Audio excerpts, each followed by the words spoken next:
Boa noite. Sabe aquele tipo de gente que quando vê alguém chorando também chora? Tem gente assim por aqui, não? É um perigo essa coisa de a gente estar ali assistindo essas histórias e ter que pregar na sequência, sabe? E eu fico pensando assim, quantas histórias estão diante de nós, né? Algumas foram selecionadas aqui, e eu agradeço a cada um daqueles que gravaram, mas ao olhar para você eu fico imaginando que história você poderia contar também, né? E quem sabe que história você vai contar a partir dessa semana. Eu estava pensando durante o dia sobre como é curioso a gente pensar no que Deus pode fazer através de momentos como esse, porque cada mensagem pode ser entendida de uma forma muito particular. Quando a gente se apropria da palavra, essa história passa a ser nossa, dentro do nosso contexto. E algumas decisões elas começam a florescer, a brotar. Eu oro a Deus para que isso continue, para que você perceba o que Deus está fazendo e que você entenda que Ele tem mais para você, mesmo após o final da semana. Deus tem muito mais para você. Eu sei que alguns estão aqui nessa noite e para esses é a última noite, porque é o pessoal do externato, da faculdade. Amanhã à noite não tem as aulas, então, de qualquer forma, você é convidado, tá? Muito bem-vindo, muito bem-vinda a estar aqui amanhã conosco e no sábado pela manhã também, quando a gente vai concluir essa semana. Mas eu imagino que para outros seja impossível, né? Seja impossível estar aqui, então foi um prazer, uma honra poder me dirigir a você de coração, de coração. Cada uma dessas mensagens foram escolhidas daquilo que Deus colocou na minha mente para compartilhar com você, e eu tenho pregado cada sermão como se fosse o último, porque eu não sei se eu teria essa outra oportunidade. Uma coisa eu sei, essa configuração aqui, ela não se repete, certo? Essas mesmas pessoas, esse mesmo momento, essa configuração ela não se repete, então a gente tem que aproveitar da melhor maneira. Eu peço que você pegue a sua Bíblia e abra comigo no livro de Lucas, no capítulo 18, tá bom? Obrigado.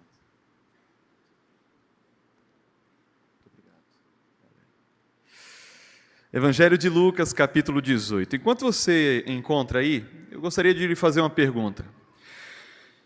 O que você acha? É possível uma pessoa ter um encontro pessoal com Cristo, estar na presença de Cristo, ouvir a voz de Cristo, de uma maneira pessoal, e sair deste encontro pior? Eu estou vendo algumas reações assim, não, tá. Um ou outro.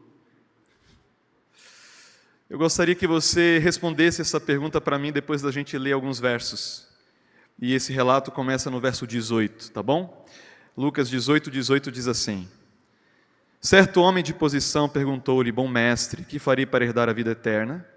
Respondeu-lhe Jesus: Por que me chamas bom? Ninguém é bom senão um que é Deus. Sabes os mandamentos? Não adulterarás, não matarás, não furtarás, não dirás falso testemunho, honra teu pai e a tua mãe.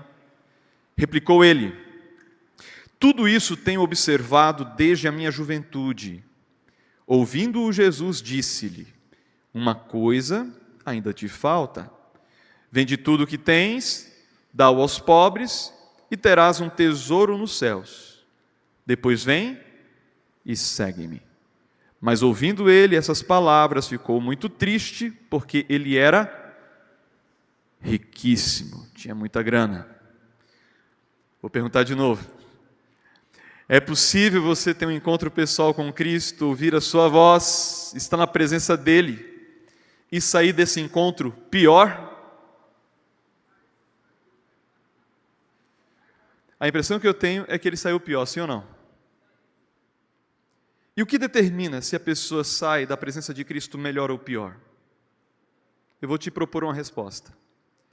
Depende da resposta que essa pessoa dá ao chamado que Jesus faz. Simples assim.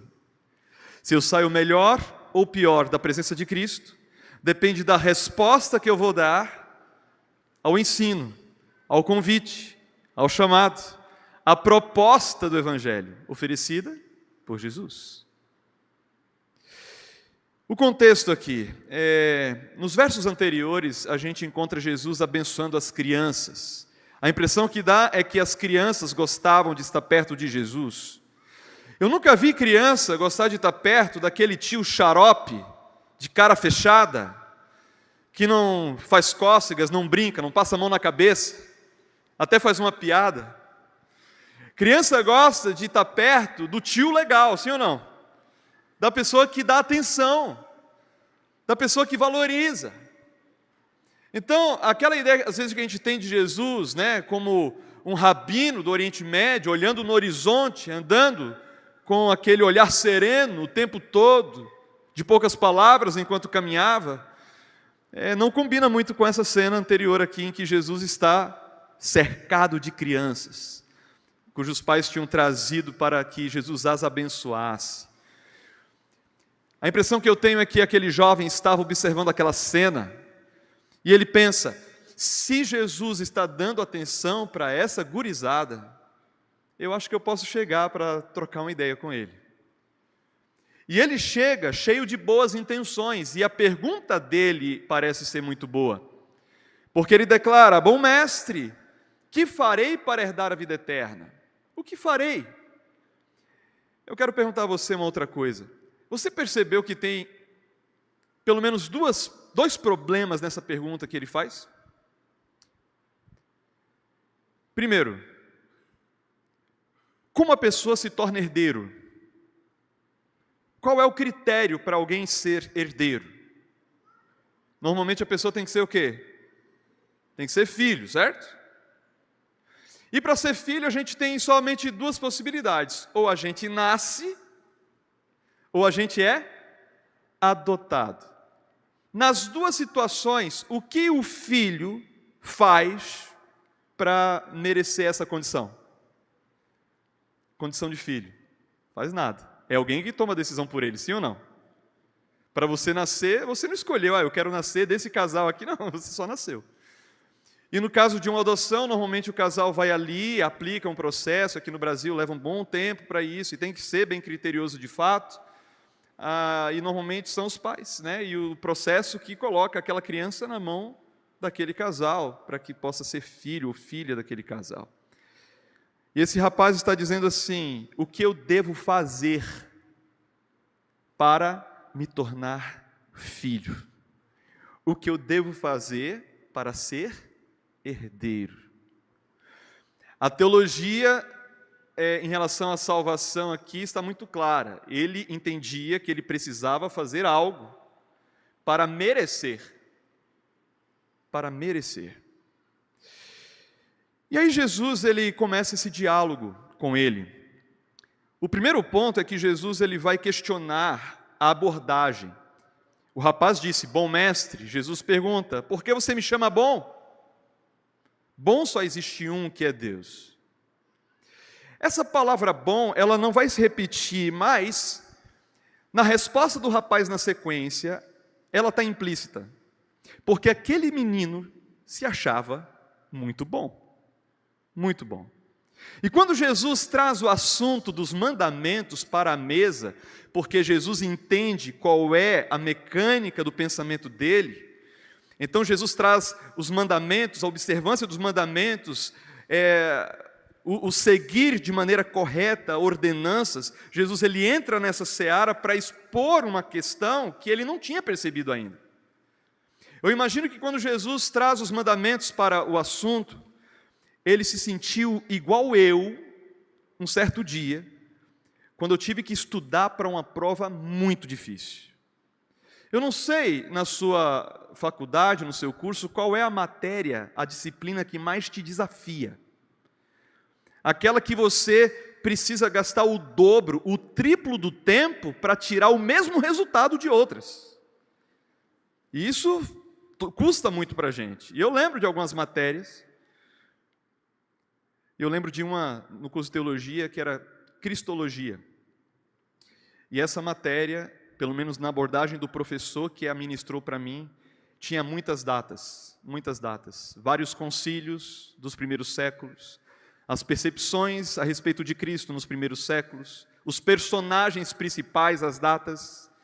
Eu lembro que ele mostrou uma tabela com tudo isso, e olhou para a classe e disse assim: estudem esse assunto. Na hora eu percebi, eu vou ter que decorar, aprender tudo isso aí. E virei a madrugada tentando colocar tudo aquilo na minha cabeça. Agora, quando você pega uma prova difícil, normalmente o professor ele coloca a prova virada para baixo, depois que distribui para todo mundo, ele dá a ordem, pode virar. Normalmente, quando eu virava a prova, eu já ia anotando algumas questões para não esquecer, em qualquer lugar.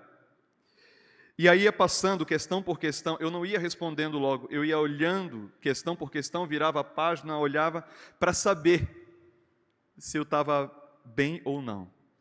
E quando eu percebia que eu sabia tudo da prova, como você acha que eu me sentia? Como é que você se sente? Eu vou dizer o que eu fazia. Normalmente eu respirava fundo, olhava para o professor, esperava que ele olhasse para mim, não falava nada, mas era como se eu estivesse dizendo assim: isso é o melhor que você pode fazer? Que marra, né? Isso é o melhor que você consegue fazer, meu amigo? Aqui vai ser 10, vai ser notão aqui, vou tirar para nada essa prova aqui.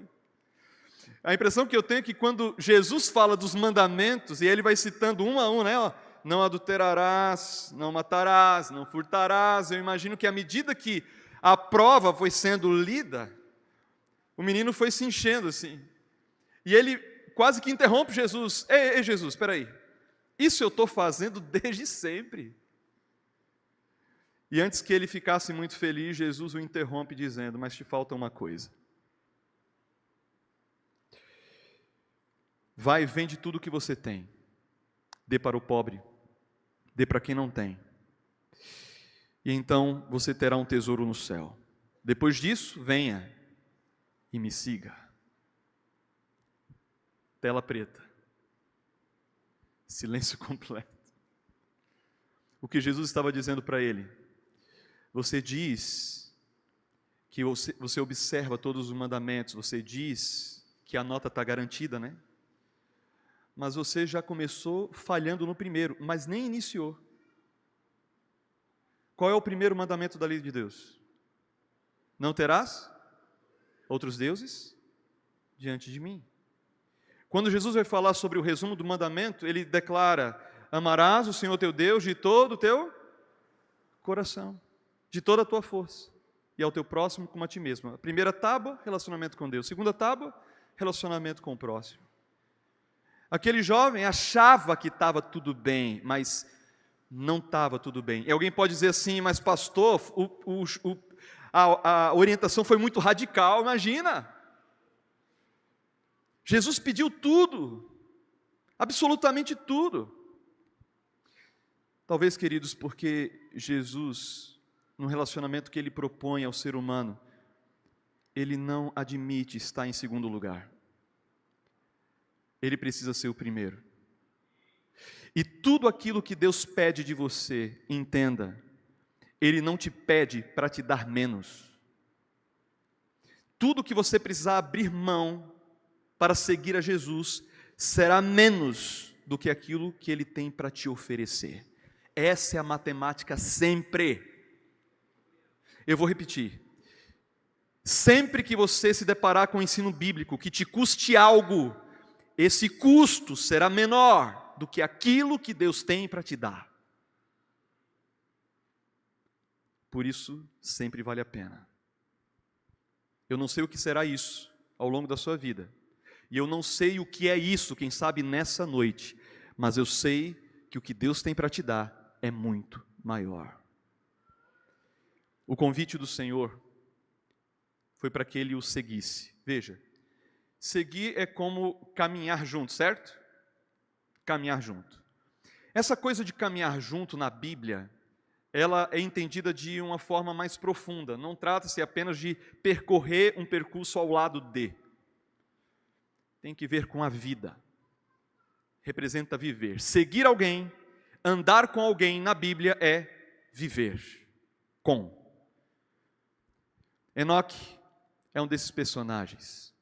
Gênesis 5:24 diz que Enoque andou com Deus. Noé, quando ele é apresentado num contexto de caos, no qual a humanidade é apresentada ali no capítulo 6 de Gênesis, no verso 9, depois de dizer que Noé era diferente, ele era íntegro, justo, diante da sua geração, ali diz que ele andava com Deus.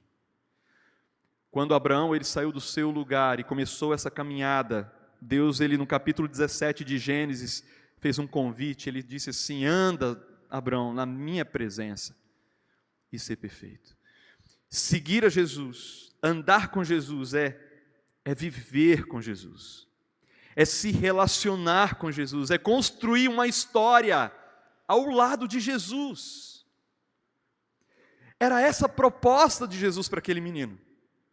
Anda comigo, viva comigo, conheça melhor quem eu sou, entenda como eu penso, os meus sonhos para a sua vida. Ei, existe um outro jeito de viver, você está vivendo até aqui nesse contexto, mas se você abandonar essa dinâmica da sua vida e me seguir, você vai se surpreender, tem muito mais para você. Jesus, ele chama aquele jovem para se unir ao grupo, e veja, Jesus aqui no capítulo 18 está indo para Jerusalém pela última vez. É pela última vez que ele passa naquela região. Ele depois vai chegar em Jericó, e de Jericó ele vai seguir na direção do Calvário. Jesus não vai voltar. É a última oportunidade. Aquele jovem o aborda enquanto Jesus caminha e recebe de Cristo um convite muito valioso, mas que ele ignora. Ele queria os benefícios do reino. Ele queria a vida eterna. A pergunta que ele faz no início é de alguém que conhece parte da história. Ele ouviu possivelmente Jesus pregando outros sermões, ele quer isso para ele. Ele quer os benefícios, mas ele não quer assumir um compromisso. Ele não quer ter um relacionamento de verdade, duradouro. E por isso ele sai pior. Deixa eu contar uma história para você. Mostrar uma foto aqui. Pode passar ali, eu agradeço. Espero que você não ria da foto, pode ser? Estamos combinados? Há sempre um risco da gente mostrar fotos antigas. Não adianta avisar, né? Aí estou eu, no dia do meu casamento. Mas eu gostaria de contar para você o início dessa história, tá bom? O início dessa história. Eu cheguei no NASP em 2001 para fazer teologia e jornalismo. Na classe de jornalismo, havia várias garotas. Na classe de teologia, acho que devia ter umas 3. Então eu achava, no primeiro momento, o convívio, pelo menos no curso de comunicação, muito mais interessante. E dentre as moças que estavam ali, estava a Sabrina. Ela era popular, muito extrovertida, comunicativa, um sorriso muito bonito. E eu, logo de cara, me encantei, assim, chamou a atenção. Só tinha um pequeno problema. Ela tinha um namorado. E o namorado, ele tinha 1,80 m, olhos claros, e aquele cabelo do Brad Pitt, sabe? Aí você olha para a foto da figura aqui e compara com essa ideia desse camarada, você percebe que a minha chance não era muito grande. Eu não sei se eu fiz certo, mas eu lembro que em algum momento eu comecei a incluir uma oração.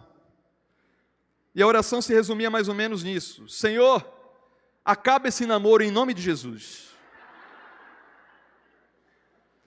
Alguém já fez essa oração? Não levante a mão, por favor, não precisa levantar a mão. Acaba esse namoro em nome de Jesus. Aí, passou um pouquinho o tempo, e acredite você ou não, não sei se foi pela oração ou não, mas o namoro acabou. E aí o caminho ficou mais aberto. A essa altura, nós éramos amigos, nós fazíamos trabalho juntos, passávamos horas na biblioteca e eu dava um jeito de, os trabalhos de equipe, eu estar perto ali sempre. E uma amizade realmente, ela se consolidou. E a gente era mesmo amigo, sabe? A gente tinha os mesmos amigos em comum. Eu tinha outros amigos, mas parte dos meus amigos também eram amigos dela. Enfim, a gente estava sempre perto. E eu, logicamente, queria namorar a Sabrina, eu não queria só ser amigo da Sabrina. E aí eu pensei, se ela é muito minha amiga, eu tenho que pensar direitinho como vou me aproximar para virar essa chave. Porque se eu errar o timing, eu vou perder a amiga e não vou ter a namorada. Isso seria trágico. Então eu pensei, ela precisa me enxergar como eu a enxergo. E como é que eu vou fazer isso? Várias estratégias. Culto de sexta-feira à noite no internato, todo mundo arrumado, perfumado. E naquela época os amigos tinham o costume de dar bilhetes de pôr do sol para as amigas, mesmo amigas assim. E aí eu dava os bilhetes sempre para ela. E o meu tinha um upgrade, ele tinha um chocolate junto. Investimento, não tem jeito. No aniversário dela, dia 10 de maio, eu não tinha dinheiro para comprar um presente à altura das minhas intenções. Então eu pensei, se eu não tenho dinheiro, eu tenho que ser criativo. Aí eu fui lá e fiz um CDzinho pirata. Na época, gente, tinha o tal do CD, a gente ouvia música no tal do CD. E aí eu fiz um compilado de músicas românticas internacionais. Eu não sabia inglês, não tinha ideia do que falavam as músicas. E eu acho que eu até botei umas músicas cristãs no meio que eu achava bonito. Eu fiz uma misturada. E desenhei a capa à mão. E deixei o nome dela embutido de maneira que só eu entendia que o nome dela estava ali. Eu mostrei para um amigo meu desenho. O que é que você está vendo aqui? Ele olhou assim, já pegou errado, sim. Eu falei assim, não, é assim, ó. Eu falei assim, cara, eu não estou entendendo nada. Eu pensei, eu sou um gênio. Coloquei, entreguei para ela no aniversário dela. Meninas, chocolatinho toda semana, bilhetinho personalizado. CDzinho pirata no aniversário. Já dava para perceber a intenção do menino? Não. E essa era a minha proposta mesmo. E o tempo foi passando, tinha semana que ela me dava maior moral. Mas dali a pouco, na outra semana, passava por mim e fingia que nem me via. E eu comecei a pensar assim, que mulher esquisita, meu Deus. Que coisa assim, será que é bipolar? Eu não sei, porque ora parecia que ia. Daqui a pouco, parece que eu estava na estaca zero. E passou o tempo, junho, julho, agosto, quando foi chegando o final do ano, já frustrado, eu pensei, eu tenho é que me valorizar mais. Não quero mais. Parei de mandar os chocolates, o prejuízo já estava ficando alto. E decidi que não queria. O problema é que eu fui para Itabuna, Ilhéus, onde meus pais moravam, e lá, entre um passeio e outro, quando eu voltava para casa, antes de dormir, em quem eu pensava? Na Sabrina. Aí eu falava assim, seu tonto, para com isso, ela não te quer. Olha, o residencial tem 300 moças, uma delas vai se engraçar para o teu lado. Mas pelo jeito, essa não vai ser.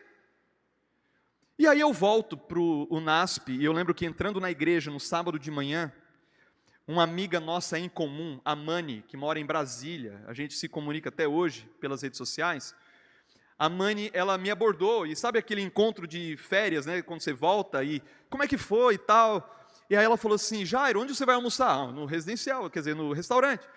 Aí ela falou, hoje é aniversário do Bled, o Bled era um albanês, que fazia teologia, hoje ele é pastor nos Estados Unidos. O Bled estava fazendo aniversário, e tinha uma galera que tinha combinado um junta-panela na casa da Leila, que era uma amiga nossa, ali do Lagoa Bonita, e enfim, a gente pensou, por que não? Ela me convidou, estou dentro. Quando eu chego lá na casa da Leila, está uma galera, devia ter uns 20 universitários assim, e ali no meio estava ela. Chegou um pouquinho depois, mas quando ela apareceu, o coração começou a bater forte. Frio na barriga, e eu pensei, cumprimento ou não, tomo iniciativa ou não. Para minha surpresa, ela que veio atrás de mim.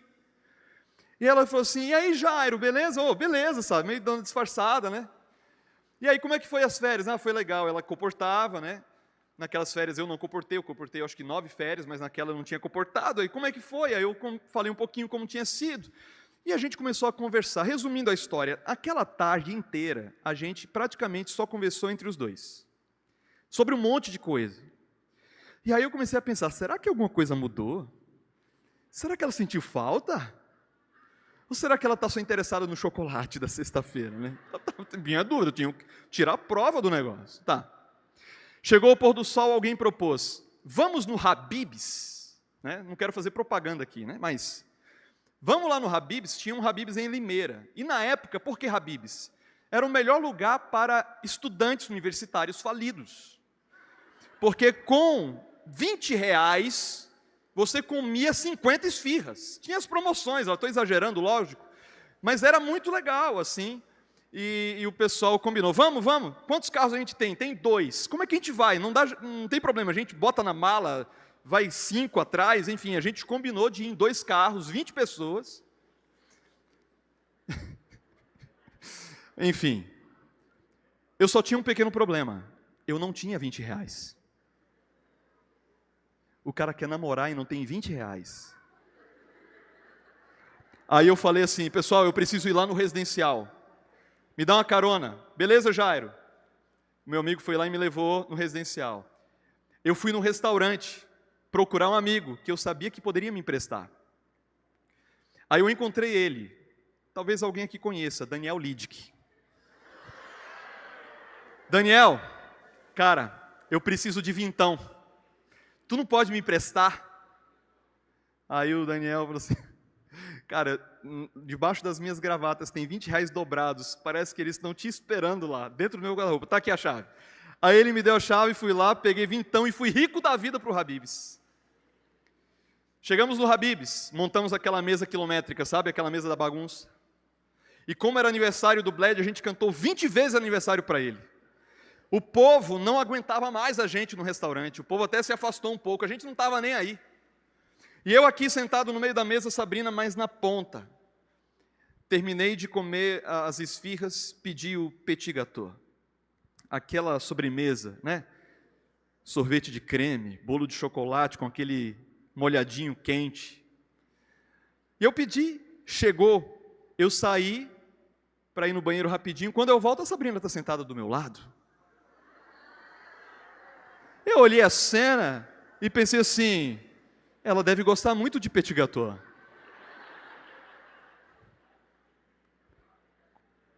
De fato, eu saí no prejuízo naquela noite. Amor, desculpa. É verdade. Quando acabou tudo aquilo, já eram umas 10, quase 11 da noite. E, inclusive, tem horário para voltar os internos. Eu pensei, eu já vou ter problema, já vou ter que explicar o que eu estava fazendo e tal. Mas o pessoal não estava com muita pressa. E lá no estacionamento propuseram uma brincadeira que, pasmem vocês, até então, com mais de 20 anos nas costas, eu nunca tinha brincado. Pera, uva.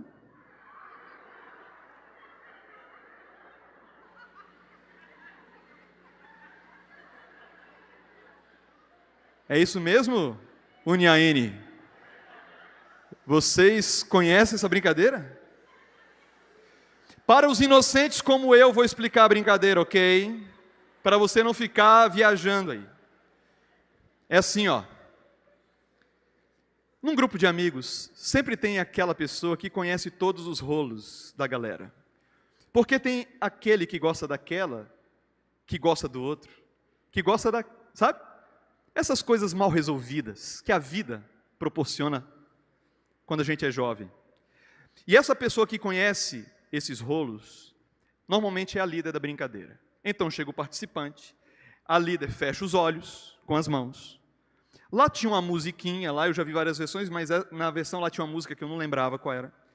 Mas a chave é essa. Só que a pessoa está com o olho fechado. É essa. Cara, só que quando chega na pessoa certa, a pessoa que está conduzindo dá uma apertadinha, que somente o participante sente. E aí o participante diz, ok. Aí vem a segunda pergunta, o que você quer? Aí a primeira coisa, pera, abraço. Uva, beijo no rosto. Maçã, selinho rápido. Salada mista, irmão.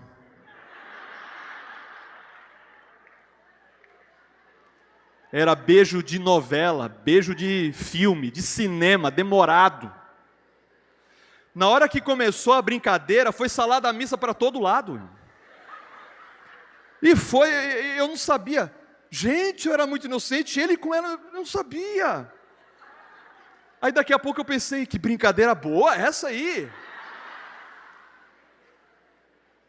E aí eu pensei também, a minha hora vai chegar. Aí eu comecei a lembrar daquelas vezes, no ano anterior, que eu achava que ia dar certo. Eu pensei, essa semana eu começo a namorar com ela. E ela puxava o meu tapete. Aí eu pensei, agora é a vez, tem jeito não. E chegou a minha vez. A galera já estava naquela zoeira.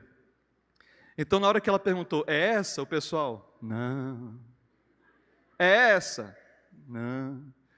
É essa? Silêncio. Nisso, a Leila quase fura o meu olho. Aí eu falei assim, é. Aí ela perguntou, o que você quer, o pessoal? Salada mista, salada mista.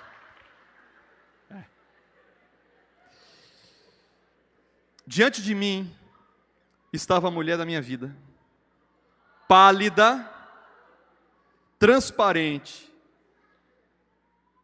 desconfortável. E quando eu olhei para ela, passou uma coisa na minha cabeça rápida assim.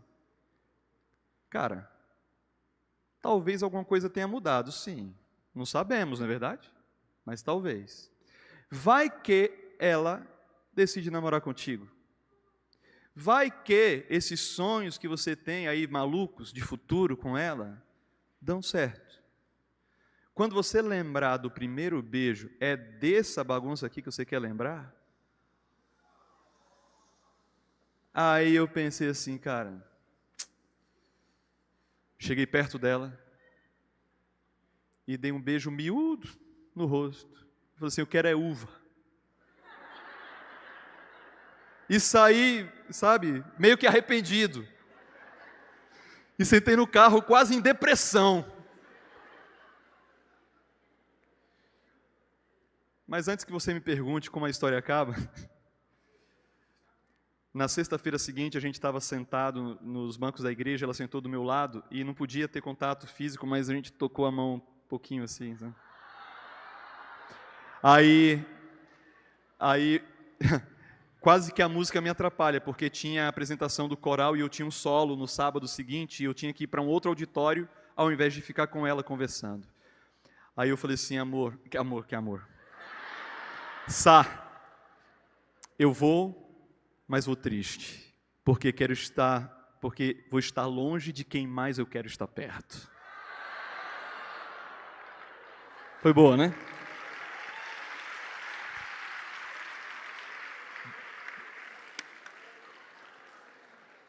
Eu preciso fechar isso aqui, gente, me ajudem. E o resto é história, está aqui. Aí você me pergunta, pastor, você começou falando de um jovem rico aí, né? Que recusou a proposta de Jesus. O que é que tem a ver a história do jovem rico com essa história aí que você contou? Sabe qual é a relação entre as duas? O jovem rico não tinha mais do que salada mista para oferecer para Jesus. Nada além disso. Você está entendendo? Jesus, ele queria um relacionamento de verdade, para a vida. Olha, o que eu vou falar aqui é pura especulação. Quando Jesus fala assim, segue-me, olha que oportunidade ele estava dando para aquele menino. Final da história, ele já tinha recusado pedidos para que o seguissem, aquele jovem que havia sido endemoniado e liberto por Cristo. Quando ele viu Jesus entrando no barco, ele queria seguir Jesus, ele pediu para seguir Jesus, falou assim, não, você vai ficar aqui, para ser uma testemunha minha nesse lugar, você não vai me seguir. Só que aqui para o jovem ele está dizendo assim, me segue, Jesus está indo para Jerusalém, ele sabe que tem um traidor ali no meio, ele sabe que o grupo dos 12 teria desfalque de um, em poucos dias, eu não sei, é especulação. Mas talvez Jesus já estava olhando para ele assim, pensando assim, olha, se você quiser já começa a fazer um estágio aqui, porque vai sobrar uma vaga daqui a pouco que você pode ocupar, não sei. Mas fato é que era um grande privilégio, a oportunidade da vida, e aquele jovem recusou. Queridos, você não veio a esse lugar por acaso, ok? Que outra universidade te abriria um espaço para você ter momentos como esse? Aqui é um ambiente preparado por Deus para te trazer recados importantes. E eu sei que decisões muito importantes podem ser tomadas em momentos como esse. Histórias novas podem ser reescritas a partir de uma única decisão. A escolha dele colocou ele na contramão da vontade do Senhor. Mas só para você ter ideia, Jesus vai sair dali e vai curar um cego na entrada de Jericó. Uma multidão segue Jesus. Aí Jesus ele chega debaixo de uma árvore, olha para cima e tem um outro cara rico lá em cima. Lucas coloca os dois ricos na mesma sequência e aí Jesus olha para Zaqueu e diz assim, Zaqueu, desce depressa, eu quero entrar na tua casa. E lá dentro da casa de Zaqueu, sem que Jesus falasse nada, Zaqueu fala assim, a minha vida está toda errada, Jesus. Então a metade dos meus bens eu vou dar para os pobres, e se eu roubei alguém, vou devolver 4 vezes. Aí Jesus fala assim, hoje houve salvação nessa casa, porque este também é filho de Abraão. Ou seja, 2 destinos completamente diferentes. Eu pergunto nessa noite, qual é o seu? Qual é a sua decisão? Jesus está chamando você nessa noite para uma história extraordinária ao lado dele. E eu vou cantar uma canção agora que será uma oportunidade para que você manifeste de que lado você está. Eu sei que existe gente aqui nessa noite cujo coração está assim aquecido de amor por Jesus, mas que tem enfrentado lutas. Eu conversei com algumas pessoas ao longo dessa semana, gente que quer acertar, gente que quer viver na presença de Deus, mas que está lutando.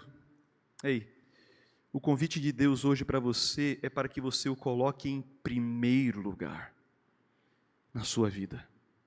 E se nessa noite existe algum jovem, alguém, não importa a idade, que deseje declarar diante do universo e na presença do seu Salvador que Ele será o primeiro na sua vida, eu quero convidar você, enquanto eu canto, para que você se levante onde está. Temos aí 4, 5 minutos para isso.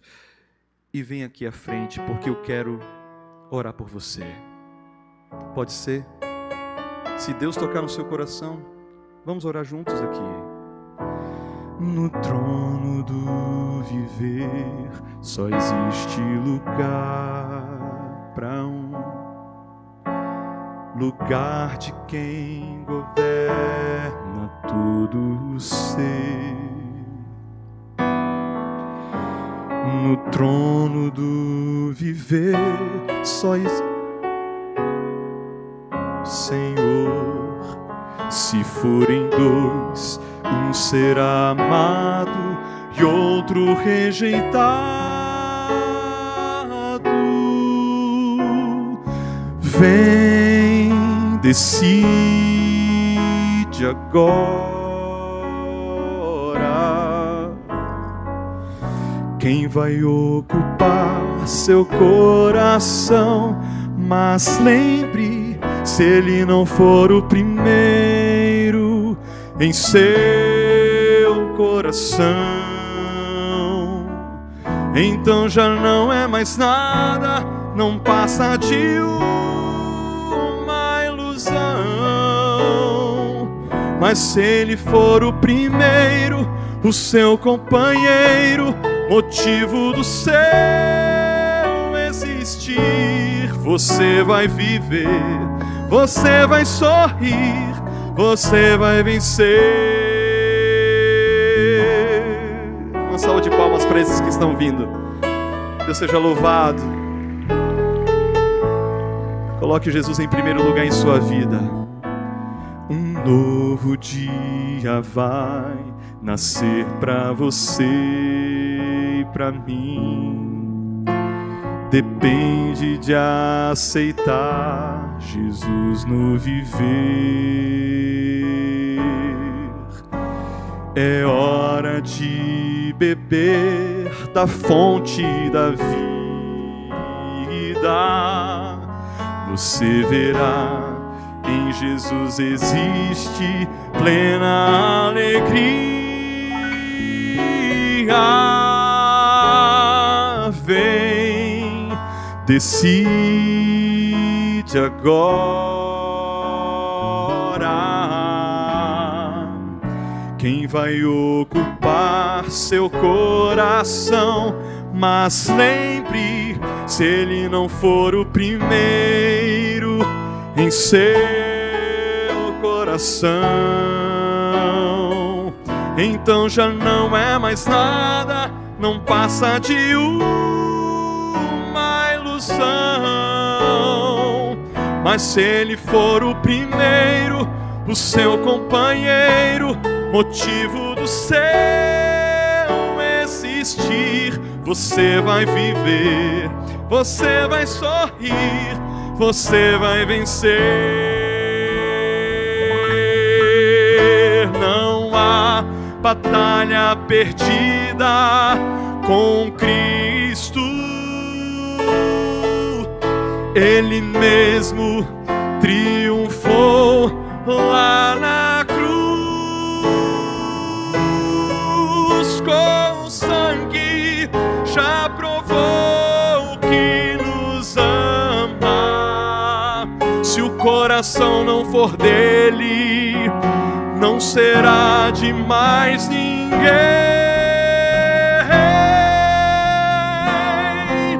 Se ele não for o primeiro em seu coração, então já não é mais nada, não passa de uma ilusão. Mas se ele for o primeiro, o seu companheiro, motivo do seu existir, você vai viver, você vai sorrir, você vai vencer, você vai viver, você vai sorrir.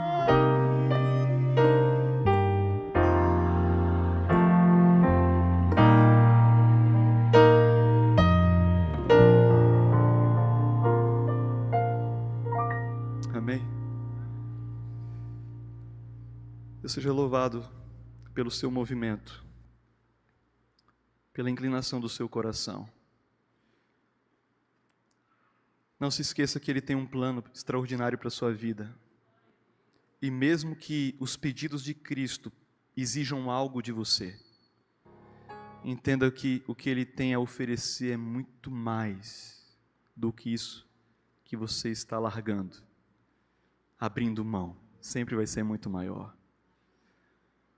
Que Deus te abençoe e que essa decisão seja consolidada. Veja, aqui existem várias realidades. Pessoas que já entregaram a vida a Jesus, que estão na caminhada e querem mais de Cristo. Também existem pessoas que estão se encontrando com Jesus agora, dando o primeiro passo. Gente que não foi batizada ainda, por exemplo. Veja, a palavra de Deus declara que o Senhor não força a entrada, Ele não coage as pessoas, Ele convida, Ele apela, Ele bate na porta. E na mínima menção, sabe, que a gente dá, Ele com alegria ocupa o espaço, Ele acolhe, Ele abraça, Ele transforma, Ele cura. Então, avance nessa direção, porque vale muito a pena. Ore comigo. Querido Deus, aceita a entrega que a Ti fazemos nessa noite.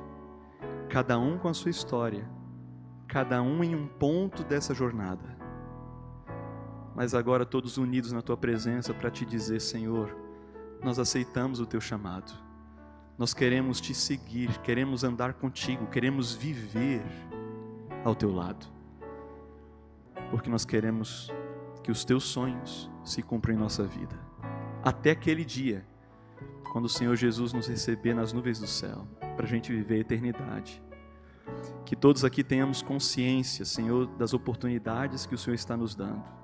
E continua, por favor, a falar ao nosso coração através do Teu Espírito. Uma última vez, Senhor, eu Te peço, consolida essa decisão no coração de cada um. Em nome de Jesus. Amém.